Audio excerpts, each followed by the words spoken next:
The voice of Husker Nation is on the air. This is Hail Varsity Radio. Insight, opinion, expertise, along with the biggest names talking Nebraska sports. Join in with the show at 402-489-1240 or 1-800-825-5865. Now, here are your hosts, Chris Schmidt and Elijah Herbel. Welcome to it. Fridays here at Hail Varsity Radio. We're presented by Currency for all your equipment financing needs. Go Currency. Chris Schmidt, Elijah Herbel. We are back from Indianapolis. That got done in different parts today. So, yay. It's nice to get home. It was fun to be out there covering Big Ten Media Days and just an awesome time yesterday with all sorts of Nebraska flavor. We'll hear from Ethan Piper, a member that's going to compete and excited about his mates on the offensive line.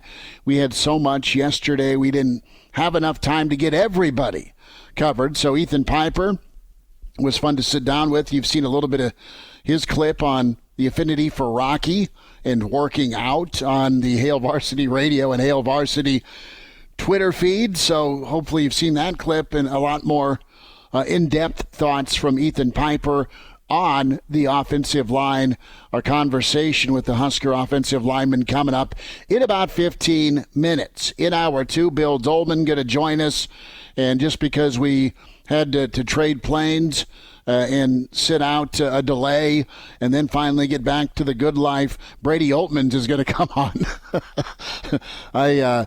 Full disclosure, we had a breakfast beer while we were waiting for our flight. It's like, Brady, you still good for today? He's like, absolutely. So HailVarsity.com and magazine standout Brady Oltmans with us at 5:25.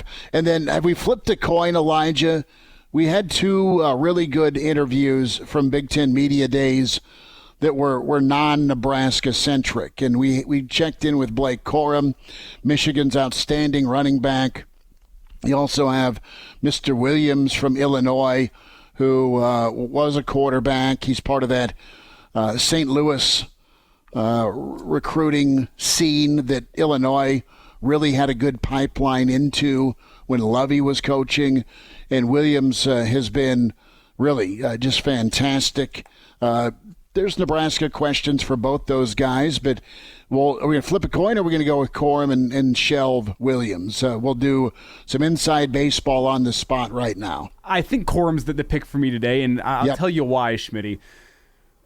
It's because I personally believe Blake Corum to be a potential sleeper Heisman pick because of the way his season ended last year with the knee injury. He finished 7th in Heisman voting. He's still got another year left, and he is the second-rated player in the Heisman odds is from BetMGM that is not a quarterback. So he's currently 17th in the odds at plus 4,000. 15 players ahead of him are quarterbacks, the only other one being Marvin Harrison Jr. from Ohio State. I think his odds for a Heisman are great, and if we got to sit down with a potential Heisman candidate, I think we got to play that one. Nope, that sounds good. So Blake Corum at 5:40 coming up. Numbers to get in, 489-1240, 489-1240. Can dial us up, can also join us via the stream. Hail Varsity YouTube channel is where you can log on and watch the show. Also the Hail Varsity Radio Twitter feed at HVarsity Radio, and Facebook and Twitter with KFOR can take care of your video needs as well. Send an email, Chris at HailVarsity.com. Elijah and I will have some thoughts as well on Colorado back to the Big 12. What does that mean? Does it pique your interest at all? Colorado and Nebraska will touch gloves again in September. So plenty of reaction even 24 hours later on Nebraska and Matt Rhule. The national headlines, the aha gotcha setup could have been P.J. Fleck yesterday. Jim Harbaugh was not willing to dive in and comment into an ongoing NCAA investigation. So we don't have an official, hey, Jimbo, we'll see you September 30th in Lincoln against Michigan, Nebraska. Tell us how the season goes. That's not been ruled upon 100% but a number of national folks took interest and paid attention to Matt Rhule. And one of them is a writer who's pretty open in his story, Connor Muldowney. It's like, look, I'm a Michigan State fan and grad, so I don't really care that much about Nebraska, even though there's been some pretty entertaining games between Nebraska and Michigan State in the history of the Big Ten. So his take, and I wanted to kind of beat this up before we hear from Ethan Piper. His takeaway on Matt Rhule, based on media days yesterday, it's like, look, Coach Rhule's easy to believe in. Really good quotes, a lot of class. You watched Aaron Sorensen's TikTok and Hail Varsity tweet out, really good red carpet treatment between Rhule and Trev Alberts, how they chose what to wear. There was a big-time fashion emphasis with a lot of players. Not only the Nebraska contingent from Gary Michaels, but you have Marvin Harrison Jr. in his decked-out Armani, or maybe not Armani. What's the baggage? The Louis Vuitton. The Louis Vuitton shoes, the Louis Vuitton man bag, and away we go. Oh, and you can't forget about a guy we're about to hear from later in this show, Blake Corum. He comes out in He did. It's like he had the tuxedo blazer on. Yeah, the blue, like the navy blue tuxedo blazer. I think it was like a suede material. It was pretty looking. Is that velvet? I didn't pet it. I mean, I was lucky enough to get him to sit next to me. But no, Nebraska scored some points, Elijah. They scored some points with not necessarily, oh, here we go again. Here's another new guy in Lincoln. It's, okay, this Matt Rhule guy gets it, and it's a contrast from the last guy from, you better get us now. Remember that from Scott Frost? Mm-hmm. And you can smile about the confidence, but you got to kind of follow through on the messaging. And Nebraska really never did. And Matt Rhule's like, look, fear is what we want to be as a football program and team. We want to be feared, but we're not there yet. So there was a humbleness in the approach by Rhule. Here's the goal. Here's what the idea is to become. And I am not going to shoot my mouth off or make some empty promises. The kids are moving into the dorms by 11:30 on Sunday, and they are going to just go to work. And Rhule's been pretty adamant about letting their actions speak for what they're doing versus being loud and beating one's chest. It's a tough job. It's a job that can be done, and it's got at least one guy who covers Michigan State believing that Nebraska is, he puts it, Nebraska is about to be back. He's calling his shot that he thinks Nebraska can be back. We can dive into what back means, and usually that discussion is Nebraska back. That discussion's saved for after a big win. And back is simply sustained success. You win big games, and it's not a surprise. You don't win all of them unless you're Alabama or Georgia or Clemson, right, or Ohio State typically. But to be back means that you're winning more than you're losing. To be back means you're beating ranked teams at home and on the road. And to be back means you're blowing out some opponents that, listen, you're 80 spots better than, I exaggerate, in the recruiting rankings, and you're doing something with the talent you've recruited.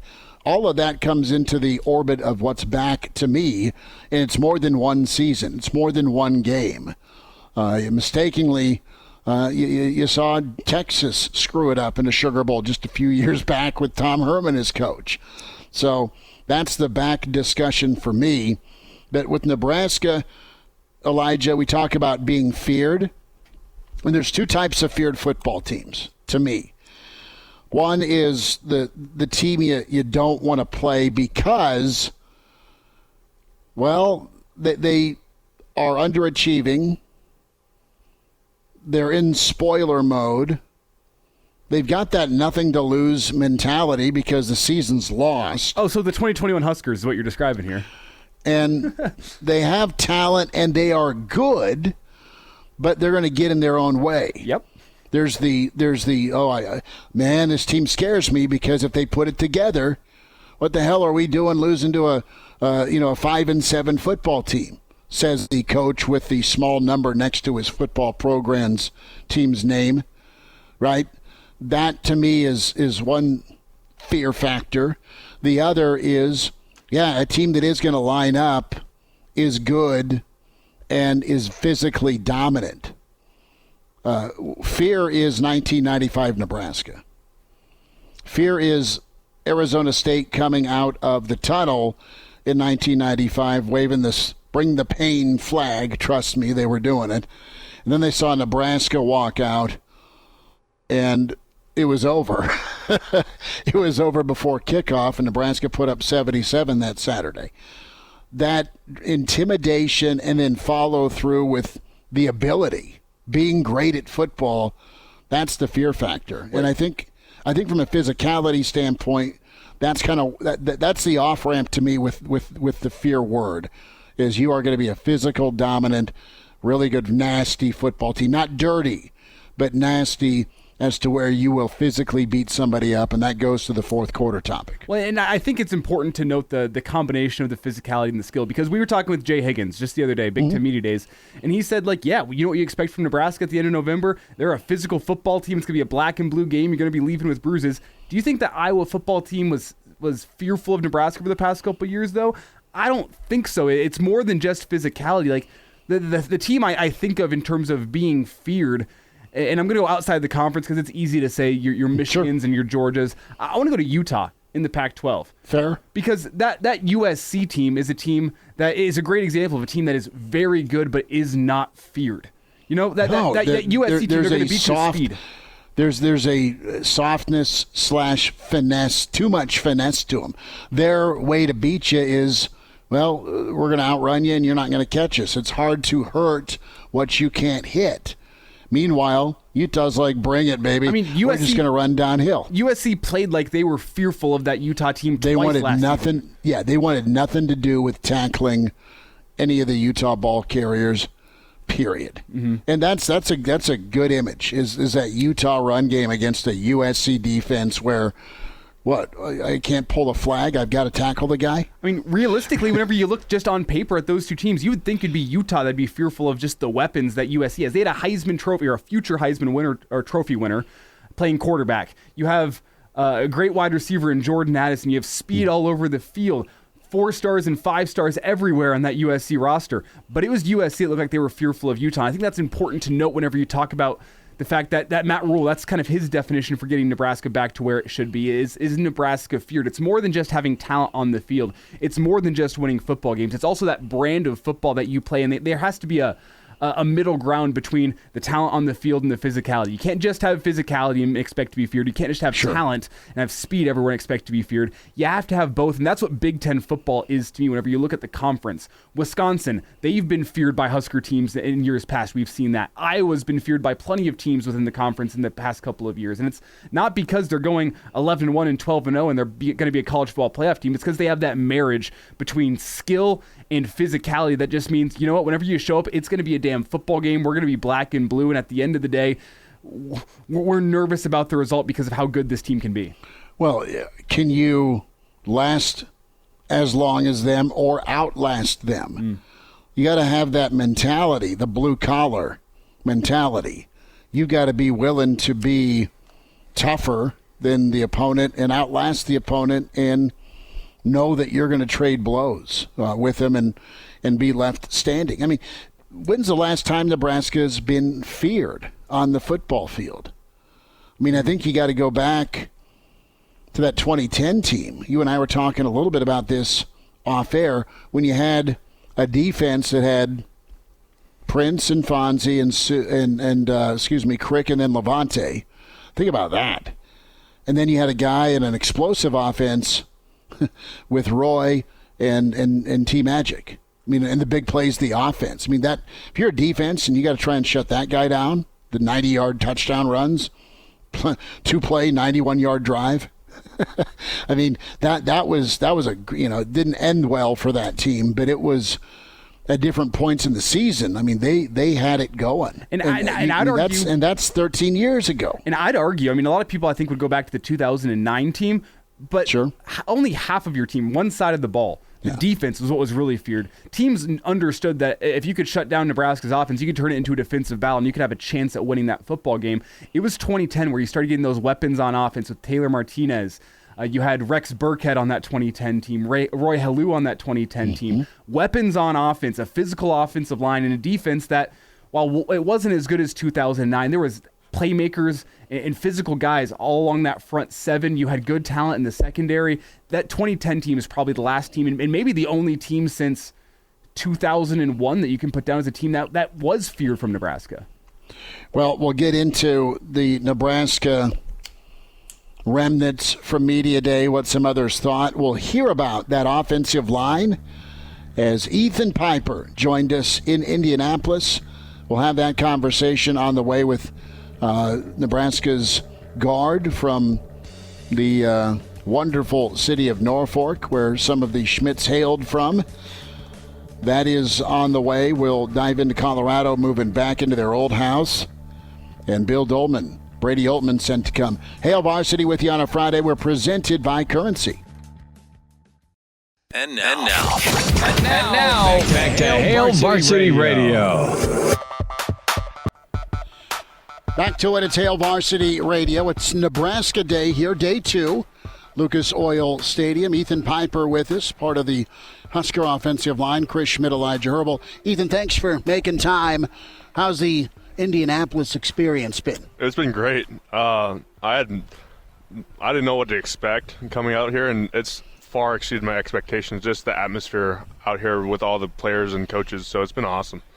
It's a pretty fun setup here on the field, and you've been able to absorb all of the duties, but it sounds like you've been able to have some fun with it as well. Yeah, it's been a mixture of hard-hitting questions and a mixture of lighthearted questions. It's been a lot of fun. It was not as serious as I ever thought it was going to be. It's just nice, lighthearted conversations. Well, we'll try and keep that mixture going. Yeah. So just tell me where you're at personally with your growth and your involvement on the O-line as a guy who's been in the program for a while. How do you think the offseason's been for you? And, let's touch on that offensive line room and just, where can you guys go? Offseason for me, I think, especially with the coaching staff, it's been kind of like a breath of fresh air, just getting started, mixing the pot a little bit. And it's giving us an opportunity to kind of rearrange the order of how we think of each other, just for the fact that the coaches have no idea who you are. And you could portray something completely different than you were last year. And I think a lot of guys have really taken that opportunity to renew themselves of working hard, doing things the right way. But as an offensive line, I think we've really taken the opportunity, especially with Coach Raiola staying with us, of being the foundation of that offense and the team of these guys that show up together, go to work together, always on time, never late. Setting the standard for the rest of the team has been what we do as an offensive line. Was that something that was kind of inside some of the linemen, you and guys that have been in the program, where you wanted to kind of be the pace car since we're in Indy? Or is it something that was suggested and then reinforced by the coaching staff? No, it was a mixture of both. We get, as guys, the battles for every football game is one up front. If we're not doing our job, we can't function as a team. And especially Coach Raiola, his brother played one of the greatest offensive linemen to play at Nebraska. He knew what it meant to play at Nebraska, as what the culture was here and what it meant to be a Nebraska offensive lineman. So he kind of guided us, like you Dominic. said. Yeah, like the pace car you were saying, being setting the standard in everything you do, whether that be football, academics, your community service life, being the best person you can be. And we took, as an offensive line, we took that identity and just ran with it. So It's Ethan Piper, Husker offensive lineman, with us here on Hail Varsity Radio. And Ethan, take us behind the scenes on what it's like to play under Coach Rhule, because we talked with Jeff Sims earlier, and he said he's the first guy to get on you if you make a mistake, but he's the first guy to pick you right back up. And we don't get to hear all that much from Rhule because he's not the guy that's going to get up in front of the media and make all these bold statements. He's soft-spoken when he's in front of the media. So I want to get your take on what it's like to play under Coach Rhule and just what day-to-day life is like with him. So, like, playing under Coach Rhule, like, the best way I would describe it is, like, if you ever watch, like, one of the most inspiring movie films of a man that knows, like they're going to make a documentary of him someday, it'd be somebody like Coach Rhule. Just the way his work ethic, the way he, composes, very soft-spoken guy. He won't say anything that he doesn't mean.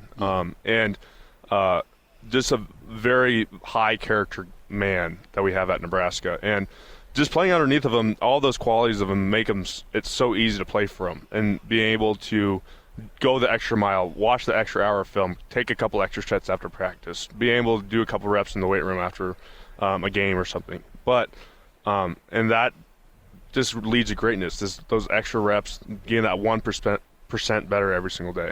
Ethan, you're Piper joining us. Go ahead, Ethan, Elijah, you're rocking a new haircut here. I got to ask, is Coach Rhule the one that convinced you to get that haircut? You guys look like twins. No.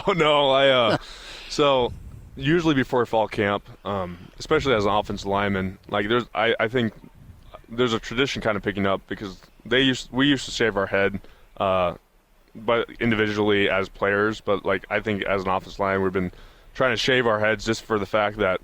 At least for me, it means that like you don't worry about like what you look like. You don't have to do your hair look pretty. You're locked in. Yeah, you're locked in. You wake up and you're ready to go, and it just makes it easier for you to come to work and not worry about all the extra pretty stuff. So, well, the O-line and the pretty part is on 3rd and 2 when it's when it's a first down. Oh, right? yeah. Right. It's the smash mouth part. Ethan Piper's with us on Hail Varsity Radio. What have you been able to take from Coach Rhule as he's taken the reins of the program? The one thing that I always say, the first thing that when you say the word or mention Coach Rhule's name, I think of a man that's very passionate about everything he does. He's a man that wears his heart on his sleeve. You have no doubt what he stands for and what he wants to accomplish here. And he makes it very apparent. I don't know if you ever follow him on Twitter, but yep. Yeah. But like you see all the stuff he's always talking about, and it's very easy. Like it doesn't take a rocket scientist to figure out what he's trying to create here at Nebraska. And for me, just to be a part of that, being a situation to be a key part of that whole process, I've loved every second part of it because I know something special is brewing here at Nebraska. So he's been able to motivate you all the time. Like he's a guy that I said it since day one. Like he knows the right things to say. He knows he's a guy that builds the most quality relationships, and he knows what how you tick, and he'll say something exactly what you need to hear in the moment. Whether that makes you mad or whatever, he'll get you motivated to play the next step or go the extra mile. Ethan, what does it mean to you as a Nebraska kid that Coach Rhule selected you to represent, I should say, not just the offensive line, but the team and the state as a whole in Indianapolis? What does that mean to you? No, it means a lot. When he told me, I'm like, "Are you sure you want to bring me?" I'm like, I'm not a pretty in front of those cameras, but it just meant it showed me how he thought of me on the team of being able to represent. One of the people to represent the team is a huge accomplishment and a huge responsibility to understand what your role is on this team of just saying, how do I use this as a positive impact right now and then especially after this whole ordeal. So again, I've been extremely honored. It's been a phenomenal experience just coming out here to Indy. Ethan Piper with us, Hail Varsity Radio. A couple more minutes with Ethan.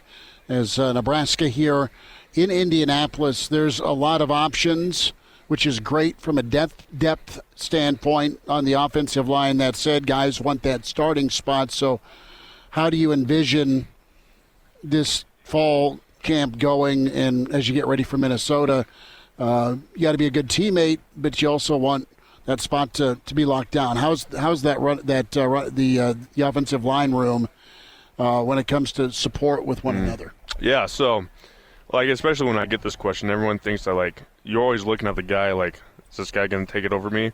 The biggest thing that you could do going into camp, you just focus on yourself. You focus on your game and your game alone. And the rest is, you do your job, and then if you do the right things, and if you focus on the right, if you're just focusing on your set, you're focusing on your takeoff, all this stuff, when it comes to that game, you'll be put in, and you'll be able to do it the right way because you've been focusing on the right things. If you start focusing on the other things of looking at competition, which is good, but at the same time, that's not who your biggest competitor is yourself every single day. So, Ethan, I love that mindset of focusing on yourself, and I want to ask you how you focused on yourself and improving your game this offseason. I've noticed from afar your body type looks a little bit different. I think you've been putting in some work with the strength and conditioning staff. So just tell us about that. What was the offseason work like for you? Kind of funny. I remember going into winter conditioning, and every single time I watched the Rocky movies before going. Just all of them? Yeah, I watched. I would watch one, go work out. Watch the second one, go work out. Okay. And kind of that mindset of I don't know. I the Rocky movies get me going, and I was you want to become the heavyweight champion, kind of that mindset of me versus the world, and I think that kind of translated to the weight room and being able, like I said, just focusing on what you could do better. So I got to follow up with the Rocky. So you've got the running the streets of Philadelphia in Rocky 1. In Rocky 2, kind of the same training. He conquers Apollo. Rocky 3, he gets lazy and then has to go to Apollo's run-down inner-city gym and get that Eye of the Tiger back. And then you got to go train on a mountaintop in Russia for Rocky 4. Yeah. That's as far as I go with Rocky. Yeah. So what's the best training setup? Which Rocky training setup is your favorite? My favorite one is when he gets out of the third one when he's running on the beach and he goes to that old grimy gym. Yeah, and I love that because it's I'm gonna die. I'm in inner city. Yeah, but it shows you that it doesn't the only thing that's motivating you to be there is your love for the game. And if you could train and be a complete just jacked pan that's in shape, that means that your love for the game is so great, and that that itself is going to beat anybody else that's going to be so focused on whether the facilities are nice and stuff. So will you be watching Rocky 4, that training scene in Russia, essentially in Siberia, before some November night games in the Big Ten? Oh, probably. I'll be watching Rocky. That's I just watch Rocky on repeat. So probably that would be. It'd be one of the. It would be an Iowa Drago. Yeah, that's it. There's gonna be 700 pounds of beat up boulders down at the stadium. Yeah. Last thought. What can you, from a hint standpoint, what's the offense going to look like? Honestly, how I would answer, I don't know, because it's it's so hard to tell. Especially this early. You have spring ball, but spring ball is its own thing. Is this again? You just focus on what you need to get better. Fall camp's when you really start putting in man, we got Minnesota. Here's install. Yeah, all this stuff. But what I want, I always been telling the guys, what I want for us to be able to look like as an offense is you come back from the grocery store or something and you just turn on the game in the middle of the third quarter, second quarter, the fourth quarter, and that snap that you watch is as intense as the first snap of the game. Okay. So that's what I want as an offense. Fair enough. Yeah. And that's consistency throughout, right? Yep. Ethan Piper. Ethan, good to see you again. Thanks so much. And now, back to Hail Varsity Radio. Hey, big thanks to Ethan Piper for joining us at Big Ten Media Days. You had different excerpts of that interview come out on Thursday when we were in Indianapolis, but the full sit down there, and you got to love Ethan's mentality, Elijah, just his excitement. I think he feels super confident about not only his mates on the offensive line, but just really a kind of a ton of support and belief, right? Do the old slap the believe sign, and away we go with that offensive line. Matt chimes in. Ethan Piper is Elijah's twin brother from another mother. You both had the mustache going. If you were to shave your head, Elijah, I mean, you both, I think you both have the 1920s, roaring 20s tribute with the mustache going. See, I went with the buzz cut once back in like middle school. The shape of my head, it's just not right. It's not right for me to shave it. It's like weirdly flat in the back. There's some weird, like, I don't want to say like wrinkle. It's just not right. I've tried it before. It's a bad look. I got made fun of for it. I let the hair grow back. It took way too long, like 6 months. We're just not going to do it. I'll wait. Actually, I would say I'll wait until I begin balding and going gray. But luckily, whenever I look at my, which side of the family does it comes from your mother's side, I think, your hair genes. My mother's side of the family, all the men don't lose their hair all that much. And my dad's side's kind of the same. My dad's side might go gray a little bit earlier. My mom's side, they tend to die with a full head of hair. So I think I'm good there. Well, I have dodged the hair loss on my mother's side so far. So let's get into Colorado. Speaking of loss, the Pac-12 probably telling the Buffs they're number one because once again, Colorado fleeing a league they deem unstable, but a unanimous vote for the Buffs and their brain trust to get out. We'll get caught up with Gary Barnett next week.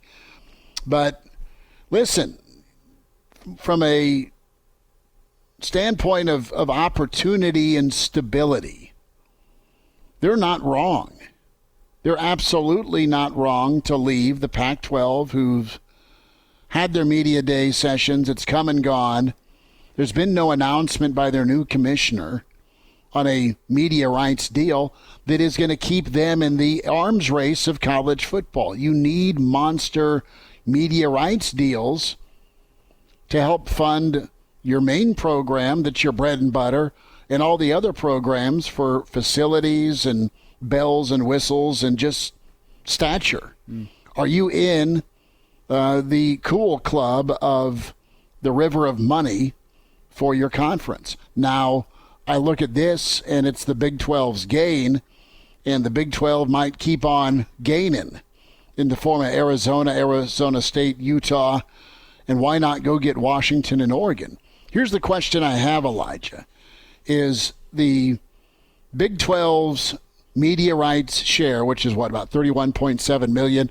Let's anticipate that grows, and someday in the next 5 years can grow to 40 or 45 million. Let's just say just shy of 50. Best case scenario, and Doleman will be with us here in about 20 minutes. He knows this way better than I do, the media rights and financing. But it makes sense for the Big 12 to get the Colorado/Denver market. But really, Colorado, if they can get built up, they get the prime brand, right? That's also an asset, but this could kick off another run of moves by other teams. And the Pac-12 is just sinking. Bad leadership, but more importantly, you just got regions of the country that don't care about football. You got one big state that's got a ton of football talent that doesn't care about football in comparison to a Texas or a Florida.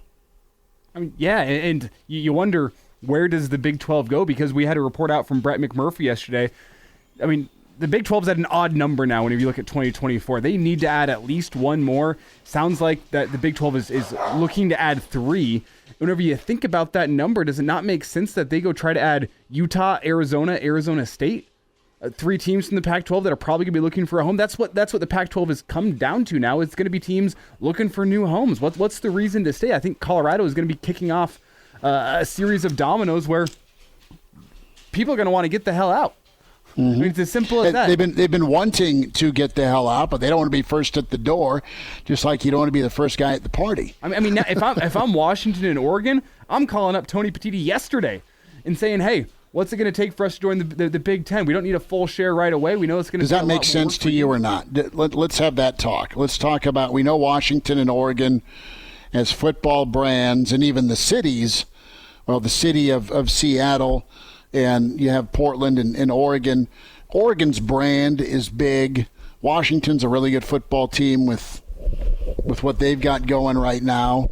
Does it make sense for the Big Ten to add, or does it dilute? That's what you got to wonder about. I think it dilutes, but you don't have to pay these guys full share. You didn't pay Nebraska full share forever. Well, so I think you get them at a discount, Elijah. You take them and say, we'll give you 40 cents on the dollar, and it's still going to be equal to or more than what the Big 12's paying.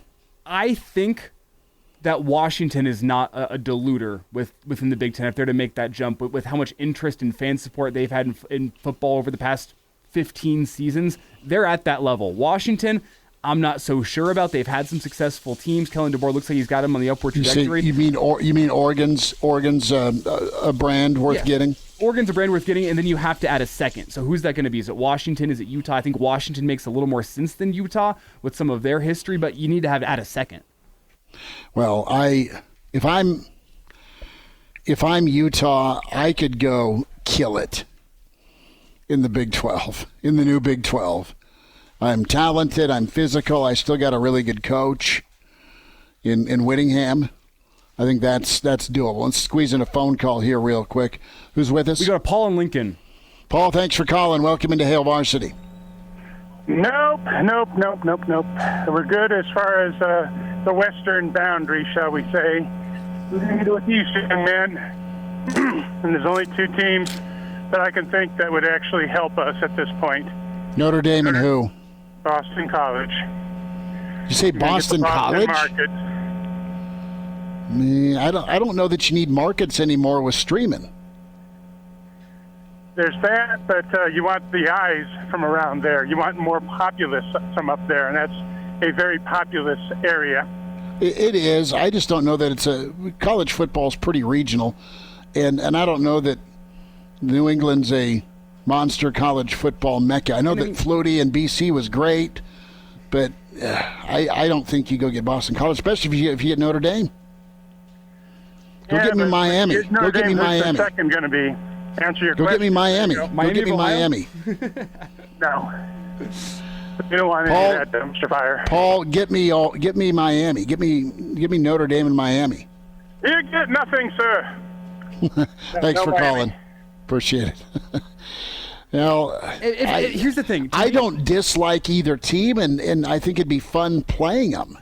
If Notre Dame Nebraska's got a great history with Washington, not so much with Oregon, but dude, you're going to be taking a discount, but it might be a safe discount. It might be a stable discount compared to what you're at right now. If Notre Dame was to join a conference, I think they would have done it by now, but Oregon and Notre Dame could be like a pipe dream type. Oregon and Notre Dame? I don't know. And now, back to Hail Varsity Radio. One final time this hour, it's Hail Varsity Radio. We're presented by Currency for all your equipment financing needs. Go Currency. Schmidt, Elijah Herbel. Bill Doleman going to join us next hour, get his take on what he thought of Matt Rhule at Big Ten Media Days. Brady Oltmans with us. Going to be quite the cookout this weekend with a number of uncommitted recruits. There's a little window here between dead periods, and Matt Rhule's going to have himself recruits at a cookout. I don't know if Elijah's on the grill or not, but he could be manning the grill. There's some burgers and some brats, which would be quite spectacular. Give me the invite on that. Brady Oltmans will spend time with us on that. His time also with us in Indianapolis, some reaction there. And then Blake Corum will join us, Michigan running back, Heisman hopeful for the Wolverines as they look to get back to a third straight championship. We talked some conference realignment with the Buffs back in the Big 12. And, of course, the topic of fear with Nebraska and what Coach Rhule wants Nebraska to become. And we asked the question, when was the last time Nebraska was truly a feared football team? Not they have enough talent to put it together and scare us, i.e. 2015 Nebraska over Michigan State.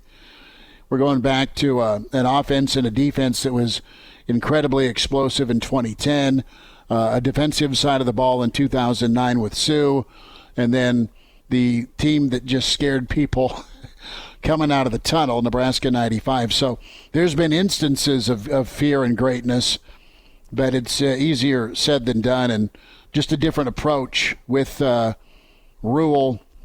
His first Big Ten Media Days very good at communicating and humble, but some really nice talking points that resonated with other Big Ten media. They really like him, and they want Nebraska to be back. I think college football would like Nebraska to be back, maybe not to the extent the state would, but it's just better. And Todd Blackledge said it best. Nebraska college football is better when Nebraska is good. College football is better when Notre Dame's competing at a high level. Miami. We go down the list of the teams you loved watching or hated, or you loved to watch lose on Saturdays.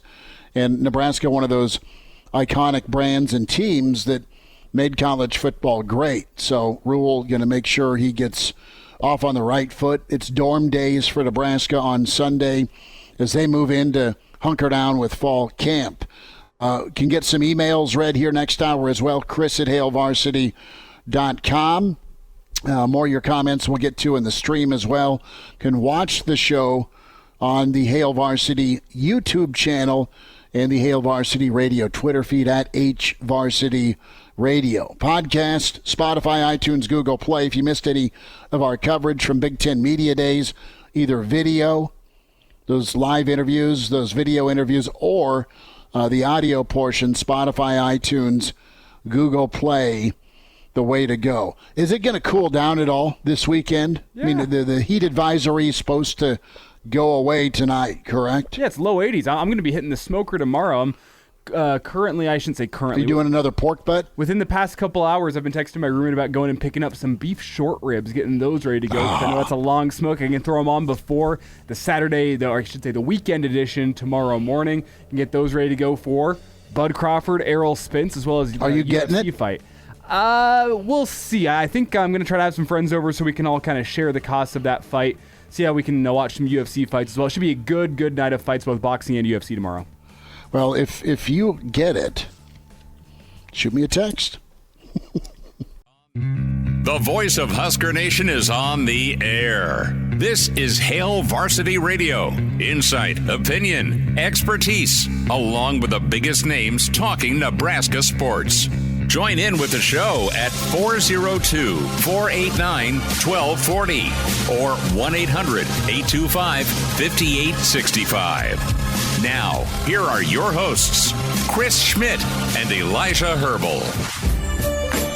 Back with you, it's hour two. It's Hail Varsity Radio. We're presented by Currency for all your equipment financing needs.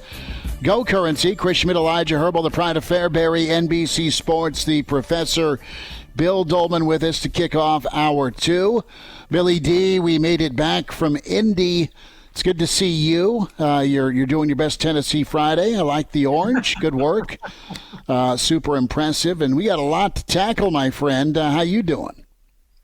You know, I'm just going to stay cool in the 100 and what was it? I was just downtown. It was 108 was what my truck registered, and 116 heat index. That's a little on the warm side. Aha.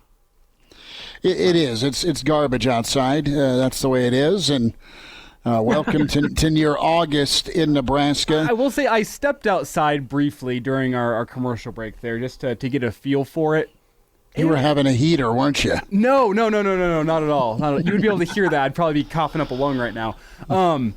It wasn't like it was hot. Don't get me wrong. It was really hot. But whenever you hear like 120 heat index, like, man, it's going to feel like the Sahara Desert out there. It was like not a dry heat, Elijah. 9 out of 10. It was like a 9 out of 10 heat for me. Like, I was expecting 10 out of 10, and not to downplay it by any means. It's hot as all hell out there, but not terrible.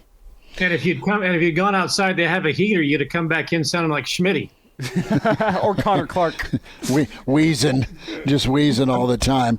Bill, want to get your take. You've covered a ton of these, and you've seen all sorts of coaches take and make a great opportunity with their debut at media days. What do you think of Coach Rhule? The topic of fear was very real. It was a talking point. That said, there was a lot of there was humbleness. There was understanding. There wasn't declarations made by Rhule, but there's the want to be a big time program again, and his job is to make Nebraska that, and he knows there's work to do. When I watched Matt Rhule over the last couple of days, it really reminded me a lot of Scott Frost in how completely and exactly opposite Matt Rhule is from Scott Frost in those situations. I think, of all of the coaches that I've, done those media days with, going back to, old Big 8 days or Big 12 days, or certainly in the Mountain West where we had, we were kind of in charge of that. I'm not sure there's one that enjoys that setting or seems to enjoy that setting more than Matt Rhule seemed to be over the last couple of days in Indianapolis. The only one that comes to mind, and I guess I've made this comparison before, is Joe Glenn. Good. From Lincoln Pius, who had a great career at Doane, Montana, South Dakota, Wyoming, all of that. Nobody was better at working the media and having fun with the media and having the media crowd around them than Joe. There's never been a more charismatic football coach than him. Matt Rhule is, right there as somebody that, he embraced the room, whether he embraces it or he embraced it. Man, that guy knows how to play it. He knows what to do with the microphone. He knows how to address the media and the questions. And it's really the fact that he's Nebraska's head football coach aside, he is really impressive to watch in those settings. When they say you don't want to win the press conference, that dude is unbeaten whether you count him or not. Yeah, and Bill, I want you to get into the contrast we saw between Scott Frost's time in front of the media during his time at Nebraska, particularly at Big Ten media days. It always felt tense. It never felt relaxed. But then Matt Rhule yesterday, he's joking around with the players. He's joking with Ethan Piper that Ethan Piper is going to drop him off a cliff. And it just was a much lighter feeling Big Ten media days. Maybe that's easy because you haven't had to play any games yet and you haven't gotten punched in the mouth like Scott Frost did his first year at Nebraska. But it just felt so different from a tone and a vibe point of view. There's no question about it. And I'm trying to think back, over the history of Nebraska football, certainly over the last probably 60 years, who has embraced the media like that and been so collegial with them and had the chemistry and the camaraderie. Look, I love Tom Osborne, and he had his own way with the media and could be really funny with the media when he wanted to be. But it always seemed like, there's other things I'd probably rather do right now, but hope that'll do you, and pat him on the back. But clearly Bob Devaney was, the guy that could own the room with fellow coaches, with the media, with whomever.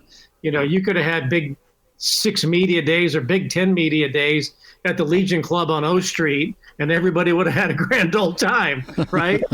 And I think if you go bring more Johnny Walker, you go to Devaney, to Solich, who's the quintessential football coach, to Callahan, who didn't want to be here, to Mike Riley, who, would have been, more comfortable, doing community service, I guess, than that. He was good with the media. There's no question.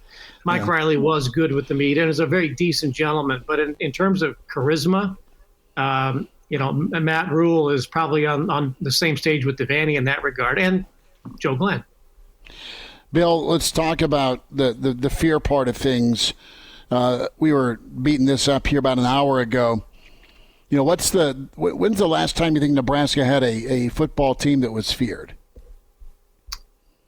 That was feared. I mean, even zoom out. The program was like, we get into the respect topic, right? And other programs know about Nebraska's reputation. Man, they're going to be hard to take down. You hate to just continue to go saying, well, it had to have been back in, 97. Maybe that, the 98 team should have won a national title.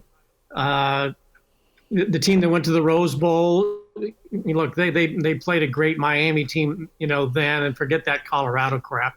But you really have to go back to, a 2.5 decade run with Tom Osborne's teams. I mean, every game other than, everybody came to the Memorial Stadium knowing they were probably going to lose.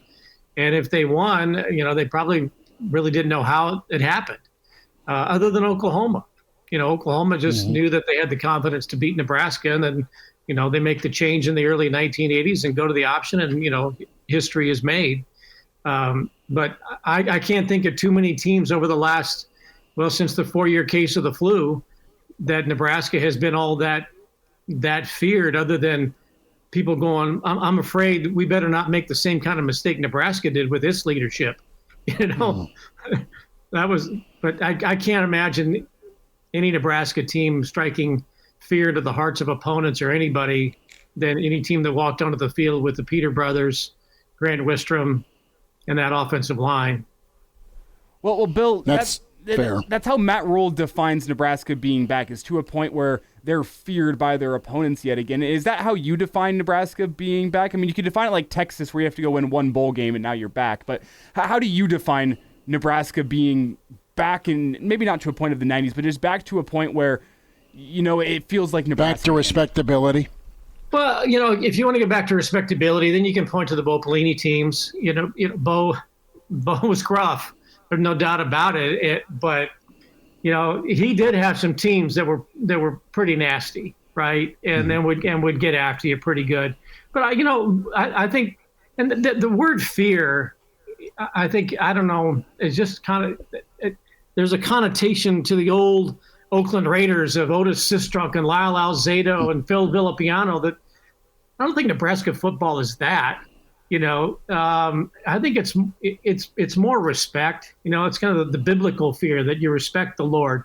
But I think it's more in that terms where you come to Nebraska, you have to play well, and you cannot make mistakes. And if you play a game in Memorial Stadium, you're going to have 90 to 95,000 people who are all behind that team in red. And there's that respect and there's that reverence for the opportunity that you have as a college football player to play in that kind of setting, that you don't want to make mistakes, because if you do and you are overwhelmed by playing in Lincoln, that it could go really, really bad for you. And that's what tended to happen over the Devaney Osborne era. You came to Nebraska, you not only played the team on the other side of the field, you were playing the atmosphere. You were playing the mystique of Nebraska football. That's what it's really more all about than going in over, we're afraid of Nebraska. People go in with reverence. Case in point, okay? You were asking me last week favorite memories of Memorial Stadium, and I was thinking about 30, and of course 30 more came to mind after the show. That 94 Nebraska-Colorado game, when the two teams were 2 and 3 in the polls, 1 and 2 in the AP, and 1 2 in the UPI, whatever. Colorado comes out on the field, and they're telling us we're number 1, right? And they're stomping on the end en masse. They were favored. They were going to beat Nebraska, even though it was the 250th sellout, and there's no Tommy Frazier, there's no Mike Minter. But the moment the Husker Vision screens put the stars up, and that's all that was, that tunnel walk was just video toaster and stars are revealed. And here comes Tommy Frazier, Mike Minter, and Tom Osborne, all in street clothes, leading the team down the tunnel. And that Colorado team that was pounding and stomping on the end and flipping up the crowd, they all just stood there and started watching the screen and watching that team come out of the tunnel on TV. That game was over at that moment. That was reverence. That was, what have we gotten ourselves into? We poked the bear. We poked the lion. We poked all of that. That wasn't fear. That was like, there's something going on here that we're not prepared for. And they got their asses handed to them 24-7, and the game wasn't even that close. That's respect. That's reverence for the whole atmosphere of Nebraska football.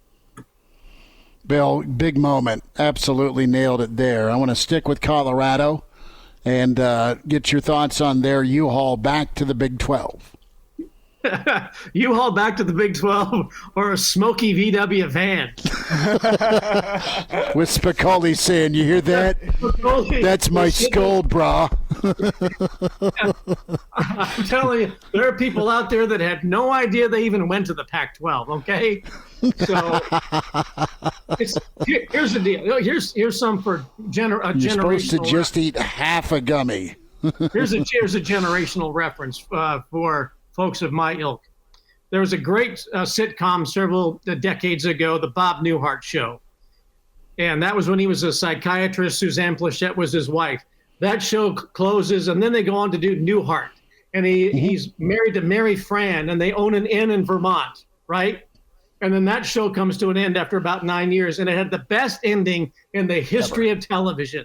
They go to the final scene of the final episode, and Newhart wakes up from a dream, and Suzanne Plachette is laying next to him, and Newhart says, wow, I just had this dream that I owned an inn in Vermont or whatever it was. It's the same thing going on in Colorado. A bunch of people woke up today going, we were in the Pac-12? Did I just dream that?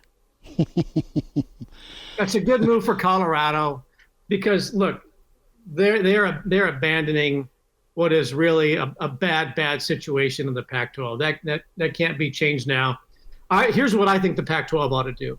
They should call Craig Thompson, the former commissioner of the Mountain West Conference, who is now retired. Gloria Nevarez is the new commissioner of the Mountain West.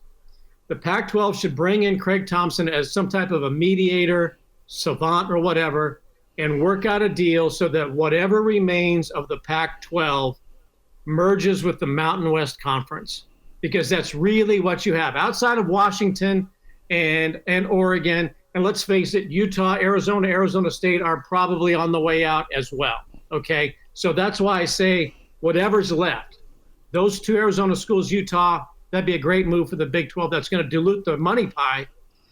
I don't know what Oregon and Washington are going to do. I'm not sure.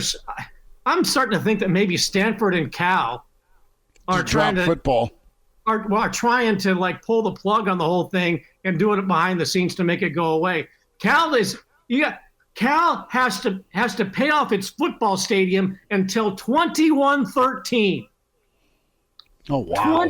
21-13. It's going to be empty then too.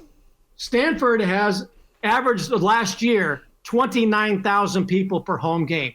They do not care. So whatever's left of the Pac-12 ought to merge with the Mountain West, swallow their pride, and put together a really nice Western Regional Conference that we can all enjoy at 9 o'clock on Saturday night and maybe give us a midnight kickoff. Give me a 45-42 after dark shootout, and we're good. We don't care who it is. Bill, appreciate you jumping in. It'll be fascinating to see if Oregon and Washington maybe get absorbed by the Big 12, or is it? I know they want to get into the Big 10, but I think the money would be the same as a reduced member versus a full member of the Big 12. You don't want that money to all of a sudden start bleeding out of people's pockets when they're already counting on spending it. No, I get you. Bill, we'll get a cocktail this weekend, buddy. Thank you. Sorry, I didn't have an opinion. Go Big Red. There he is.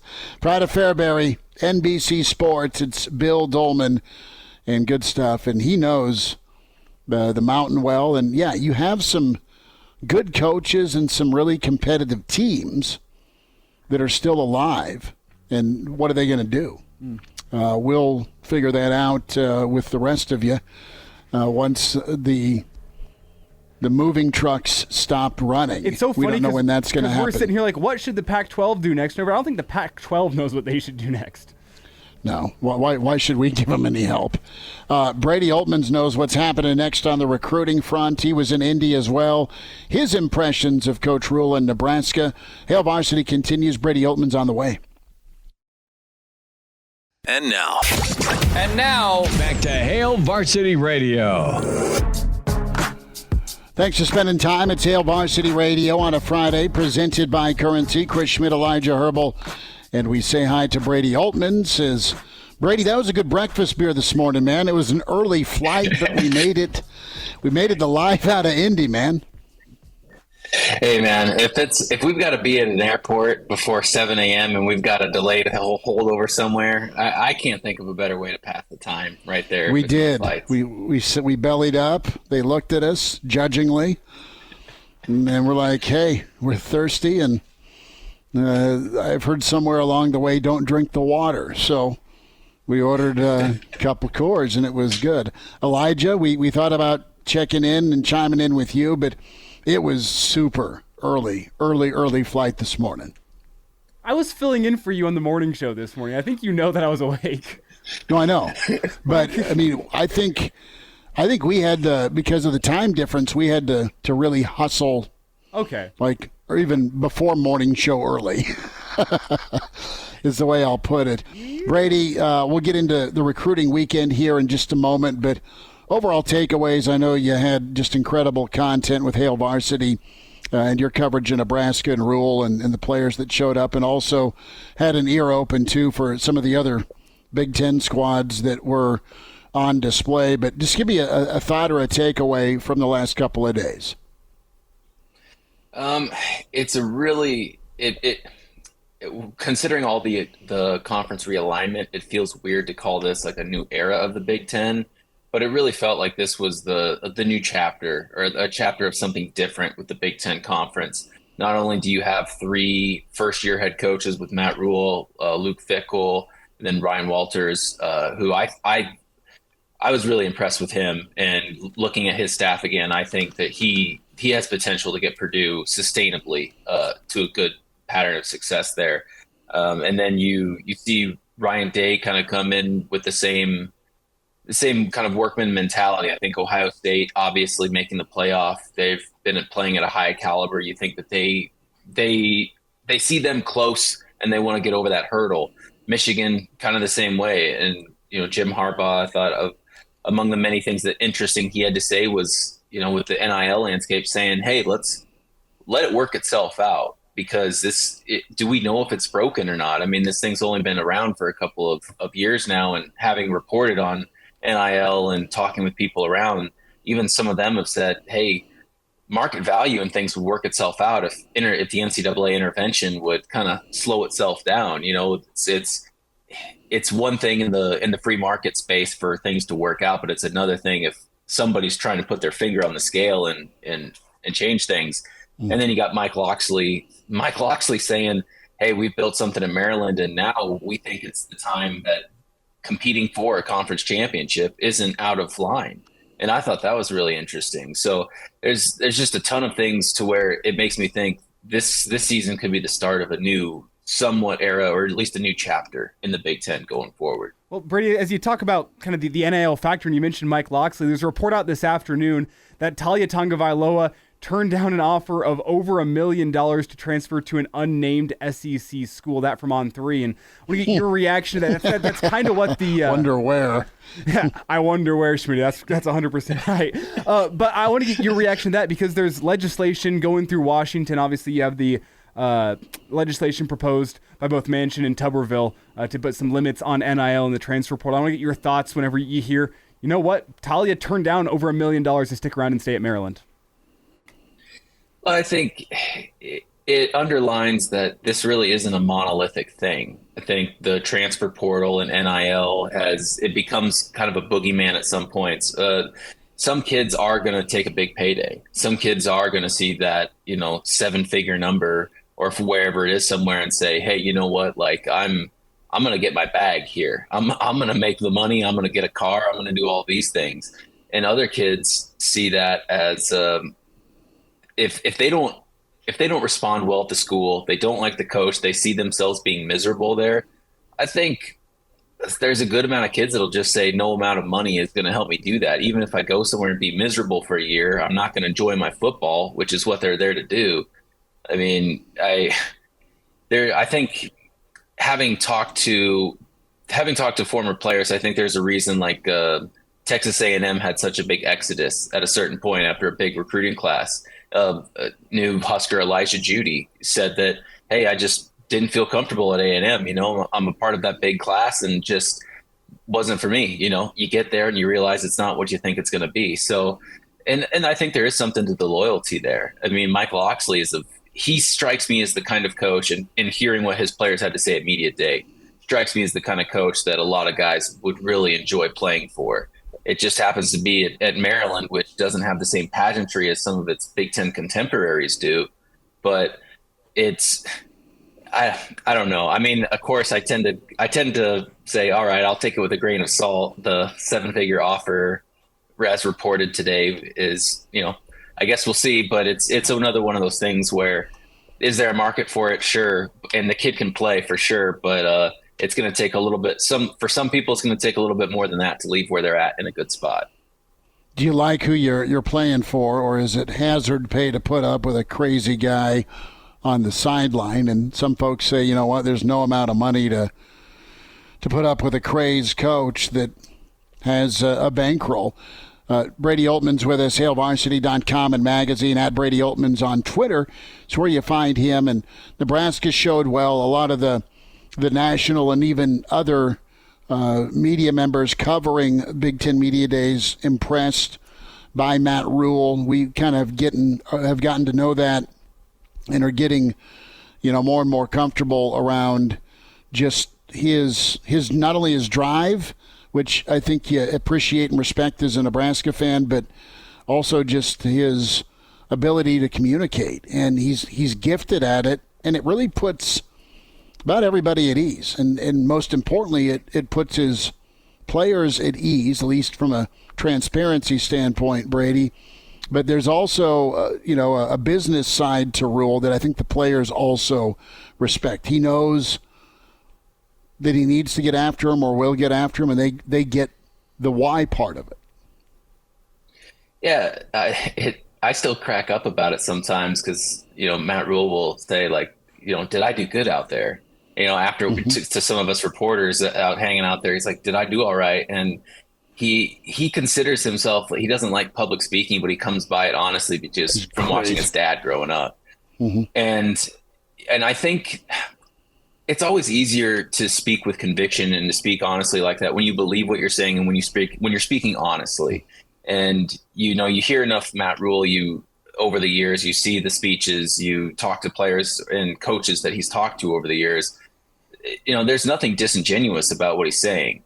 And so it's entirely from the heart. And that's why I think it's so effective when speaking to people. I'll never forget one of the coaches I was talking with when Matt Rhule got hired, and he said, Nebraska fans, if they're on the fence about Matt Rhule, just wait until he speaks. Just give him one chance to talk to Husker fans, and they'll get the hook. You know what I mean?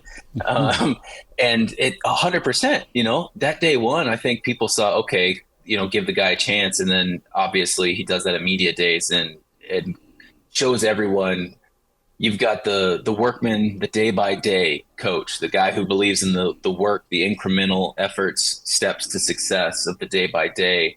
And that appeals to Husker fans. It appeals to national media, people who have covered football for years. And I think it goes hand in hand with the kind of workman-like mentality that he and a lot of the Huskers that he's brought in and some of those who have already been there believe in and how they go about themselves. Well, the work isn't stopping, Brady. Got about 4 minutes or so. I want to get to your story, HailVarsity.com, and the cookout is going to be a real thing this Sunday. You've got a few, my word, stragglers in the 2024 recruiting class, Grant Bricks being one of them. Make sure he gets that nacho cheese on his hot dog, Elijah. And you also have a number of 2025. Kind of lay out some of the names and the goal here as Nebraska's got a window to wine and dine again. Yeah, I mean, Grant's probably the big one that stands out for the 2024 class. This is going to be the last heave-ho of getting kids in before really in-season visits and things like that start up. So Grant's going to kind of be the big name. I mean, a 4-star offensive lineman would be a good name to have at any time of the year, but he certainly headlines the 2024 class this weekend. And then 2025 is really where they're laying the groundwork. They get several of them kind of spread from all over. Tyson Terry and Caden Vermont, who are already committed in the 2025 class, will be there. Plus, you also got the in-state kids like Chase Lofton, Christian Jones being two big ones from that class.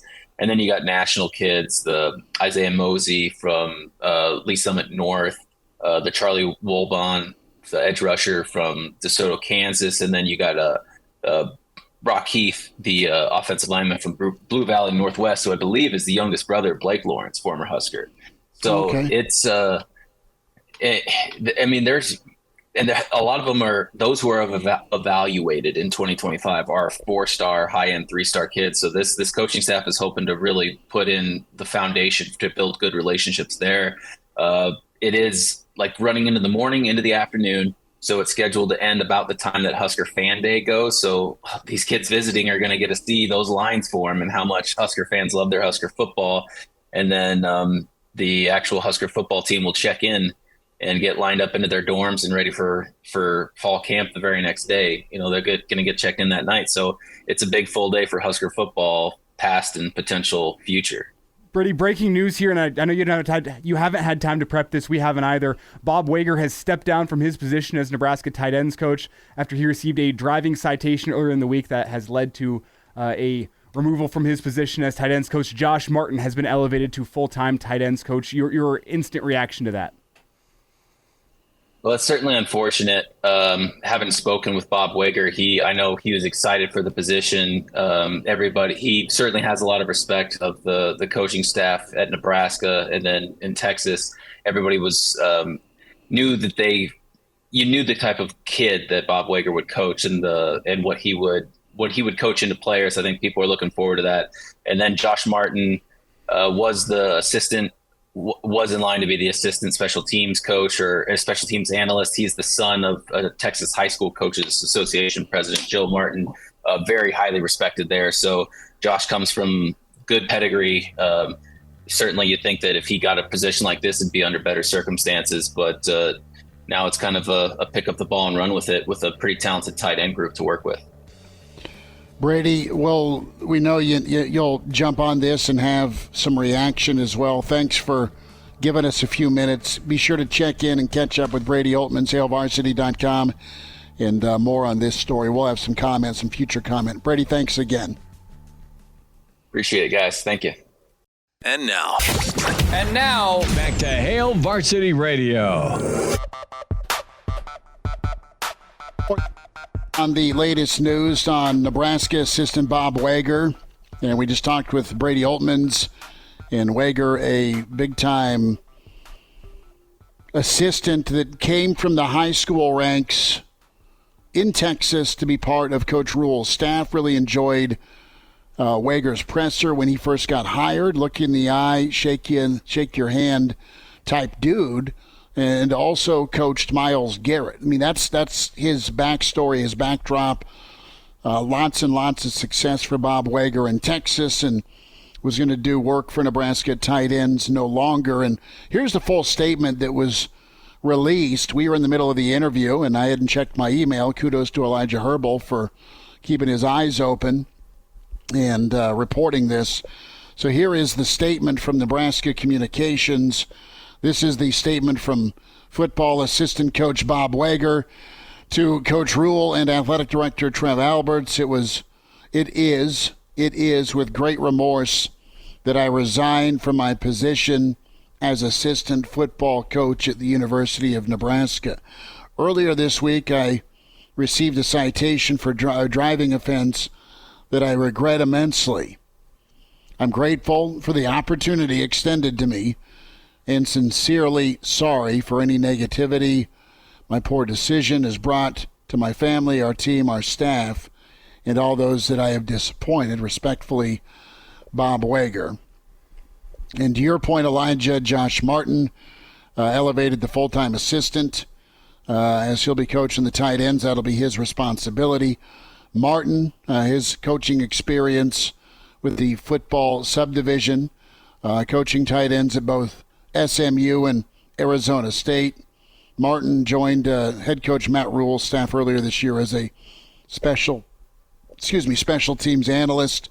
Coach Rhule going to be available Monday after Nebraska's practice. So that's the next thing we'll hear from Rhule. But this is unfortunate. This is tough, and you can read some tea leaves or read into these prepared statements, Elijah, but just the way it was worded, I should say, and put out, you've got Wager accepting responsibility, and it's too bad it has to end this way for him, not only with just the tight ends we've talked to. They've really responded to him, and quite frankly, on the business side of things, Wager and his Texas ties and connections, I mean, that was a big in for Nebraska. Not that they can't and won't do work recruiting-wise, but they're going to be, Wager's a big piece to that. And again, the first and foremost of importance, though, is, we want Bob Wager to be okay moving forward in life. Yeah, exactly. And whenever you hear driving citation, I don't have any actual police report in front of me. I've been trying to look into this. I know they have some of this publicly available. So I've been trying to dive into this. I think the first place your mind goes is either a seriously high speeding ticket or some sort of DUI, DWI, something in that sense. And I don't want to make any assumptions here, but that is the first place my mind goes. But you think about Wager and his impact. I mean, he's been money on the recruiting trail in that Dallas area. He already has a couple of kids from his high school, Arlington Martin, coming off to Nebraska, the foremost being a guy who he's going to coach in Smith Flores, the tight end from down there. So you think about that. And then you also think about the relationships this guy's already built with the guys in the room. They're going to have to tear those relationships up. And you shouldn't say start afresh because Martin's a guy who's been on staff, but that relationship that you worked so hard on in the spring building with your position coach, that the relationship between position coach and athlete, it's vital throughout the course of a season. And this kind of timing 2 days before fall camp, I'm sure it comes as a shock to the system for not just the Nebraska coaching staff, but a lot of guys within that program. And you particularly think of the guys in Fedoni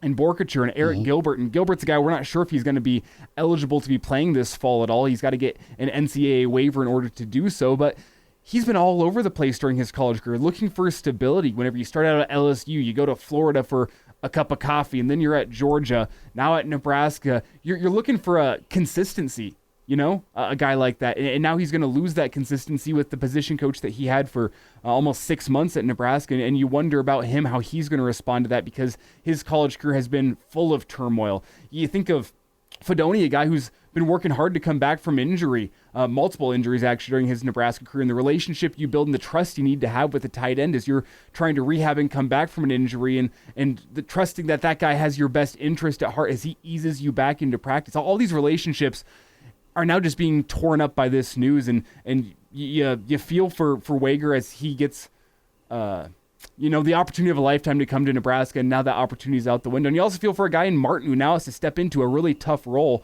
doing something completely different than what he's been doing for the past 6 months with all the pressure in the world on you. Hey, man, it's your first full-time position coach in college, and it comes in a terrible opportunity. You now have to make the most of it, and you really have to scramble here with these last couple days before fall camp to figure out what the hell you're going to be doing. All in all, just all around a bad situation. You feel for the guys in the room. You feel for the coaching staff, but at the end of the day, you have to pick up the pieces and get moving because that first game against Minnesota isn't getting any further away. So it now comes down to Matt Rhule and that coaching staff, the expertise and the experience they have, using that and drawing on that in order to pick up this room because this is going to be tough news and hard for them to handle this close to the season. Well, we just need more to the story, which is not yet readily available, other than you've got a resignation by Bob Wager, and you've got a guy that, think about his time in Texas, think about his coaching career in Texas, and think about there's two things. One, you've got high school coaches that want to make that jump to college, right? You want to keep climbing the ladder. Or you've got high school coaches that, man, they are so good that they kind of build their own kingdom. And it's not that they settle, but they've got their own, for lack of a better term, kingdom where they're at. They coach really at a high level. They win a lot of ball games. They're happy. And the connection that Rhule and Wager made from his time down there was fantastic. And for Wager to leave where he was at the point he was at in his career, says a lot about Wager and what he felt and thought about with Coach Rhule. And now you have to move forward to your point. And if you're the tight end room, I'll say this. I mean, you were getting well coached by Bob Wager. I in the spring, I would put money down that Bob Wager is one of the better coaches on staff. I think they've got a good staff. But it's not that Nebraska can't be okay at the tight end spot. And again, this sounds like I'm heartless or insensitive. I hope Wager and his family are okay. Yeah. Because this is awful. Think about elevating up to a program like Nebraska, leaving a place you've really kind of built into your own high level of success at this point in your career, and then you make a decision that he himself said was not a good decision. So it's indicative of what it means to be at Nebraska, though. You can't make mistakes whenever you're on the coaching staff at Nebraska. You can't cross that line, whether that be on the field or off the field. Mistakes are hard to forgive whenever you have the pressure and the position of being a coach at the University of Nebraska. Well, it's also, let's not kid ourselves, a bit of a statement to the rest of the staff. I mean, Bob Wager has resigned. We'll wrap up a Friday next. And now, back to Hail Varsity Radio. Winding down a Friday, it's Hail Varsity. We're presented by Currency for all your equipment financing needs. Go Currency. Chris Schmidt, Elijah Herbel. And Chris, I can report to you that I have found the citation report for Bob Wager. This occurred, it would be from yesterday, as Bob Wager, preliminary reports. He had an open container in the vehicle, was pulled over for careless driving. He refused a chemical test when pulled over and refused a preliminary sobriety test as well. He is charged with a first offense DUI with a blood alcohol content over 0.15. So that is why Bob Wager was pulled over and why he has resigned his post as Husker football tight ends coach. So just to reiterate, Bob Wager resigning as tight ends coach for Nebraska. You have a statement out by the Coach Wager himself, and then Nebraska moving forward with an analyst that's now going to take the reins at tight end. And again, the citation report, open container, Elijah, refusal of a breathalyzer, refusal of a chemical test, and the BAC coming back at 0.15. Yes. DUI greater than 0.15.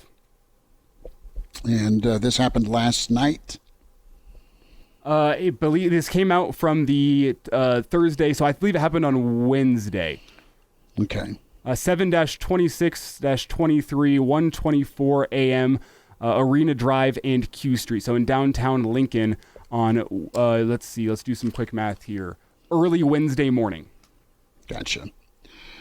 Okay, so that is the latest on the news. It had been a good 48 hours for Nebraska, right? You do well at media days, and now you move into the dorms, and you've got a position group that's got to be settled down. You got a staff that's new in a first year, and Coach Rhule and Trev Alberts moving forward, and Bob Wager saying, look, I got to step down. I messed up, and you hope him and his family are okay moving forward, and this it sucks.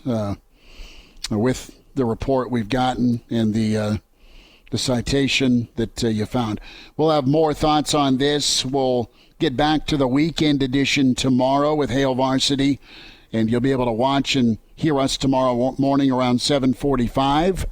We'll get going 7:45 to 9 a.m., and that is the digital version. We invite you to stream with us, the Hail Varsity YouTube channel, and also watch the show on Hail Varsity's radio Twitter feed at HVarsity Radio, KFOR Facebook and Twitter as well, is where you can catch the weekend edition.